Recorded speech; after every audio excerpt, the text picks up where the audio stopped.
Bonjour les spéléos, Swazik, votre guide spéléo. Comment amener très facilement les personnes que vous supervisez à adopter l'attitude que vous attendez d'elles?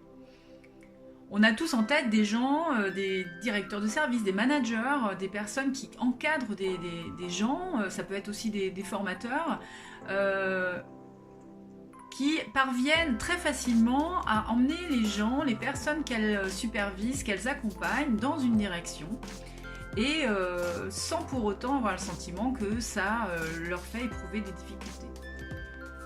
Alors c'est vrai que c'est interpellant parce que la plupart du temps, quand on essaie de faire la même chose, on s'aperçoit que on va s'énerver, qu'on va, s'épuiser à répéter inlassablement ce qu'on attend des gens, ou alors on va attendre dans le stress que les personnes agissent exactement telles qu'on souhaiterait qu'elles agissent. Donc moi aujourd'hui, je vais vous livrer en fait une clé fabuleuse, d'une grande simplicité, qui va vous permettre d'influencer positivement et sans forcer les gens que vous encadrez pour qu'ils adoptent en fait les comportements et les attitudes que vous attendez d'eux.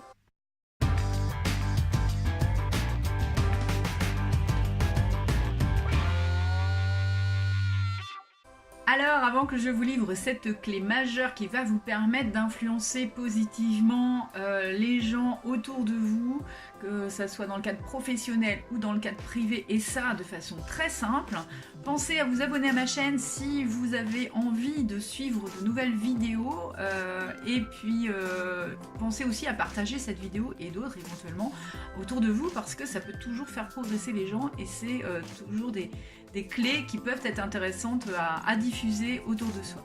Voilà, alors la clé dont je vous parle aujourd'hui, celle qui va vraiment vous aider à emmener les gens naturellement et facilement avec vous, c'est de pratiquer ce qu'on appelle un apprentissage vicariant.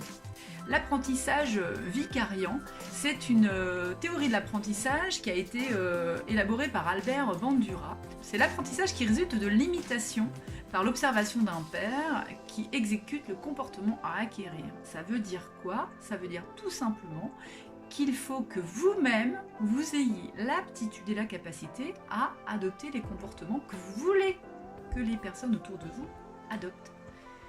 Ça veut dire que, alors si on caricature, vous savez, vous avez forcément cet exemple d'un parent qui va hurler sur son enfant en disant « Ça suffit maintenant, arrête de crier !» Est-ce que vous pensez vraiment que en envoyant ce genre de message, l'enfant va comprendre qu'il faut qu'il arrête de crier? Si son propre parent lui crie dessus, quelle est la logique dans le fait que lui-même arrête de crier? Ou alors, faut pas que tu fumes, hein, arrête de fumer, c'est pas bon pour toi, alors que le parent enquille clope sur clope. Ça peut pas fonctionner, d'accord? Dans le domaine professionnel, c'est la même chose. Si vous voulez que vos salariés, vos équipes vous suivent vraiment dans ce que vous faites et dans ce que vous dites, il va falloir que vous leur prouviez que c'est l'attitude à adopter parce que vous-même, vous l'avez adoptée, cette attitude. D'accord? Donc, vous ne pouvez pas demander à avoir du respect de la part de vos salariés et de créer justement une convivialité de service, etc. Si vous-même le matin, quand vous allez dans un service, vous n'êtes pas en mesure de faire le tour, de dire bonjour, d'avoir un petit mot agréable pour tout le monde.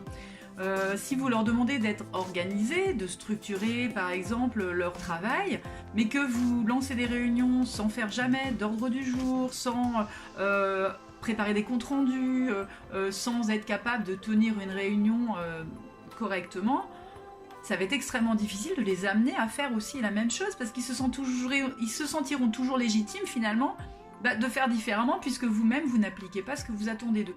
D'accord ?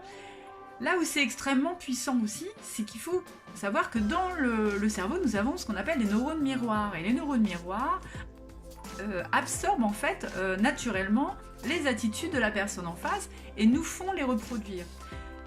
Vous avez certainement noté que parfois, quand on vit avec quelqu'un depuis longtemps, ou quand on a même des amis proches, on s'aperçoit que petit à petit, on est capable d'adopter leur vocabulaire, d'adopter certaines de leurs attitudes, alors même que on n'a pas voulu le faire, c'est-à-dire que c'est venu naturellement.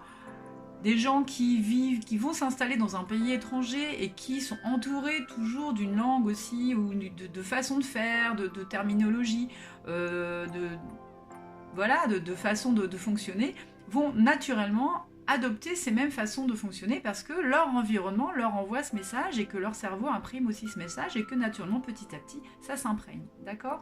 Donc, les neurones miroirs sont là pour finalement créer ce qu'on appelle le phénomène de mimétisme.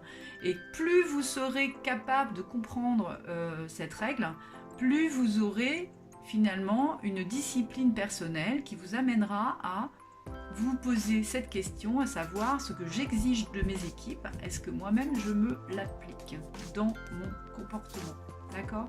Et ça, je peux vous garantir que si vous parvenez de façon très précise, très claire à adopter ces comportements vertueux et des comportements et des attitudes que vous attendez de vos équipes, je peux vous garantir que très rapidement, vous verrez autour de vous des gens qui iront dans le sens de ce que vous souhaitez. Et si vraiment le sens, ce que vous attendez d'eux et ce que vous mettez en œuvre à titre personnel ne porte pas ses fruits, vous aurez toujours la légitimité pour le réclamer, puisque vous-même, c'est une attitude que vous aurez adoptée.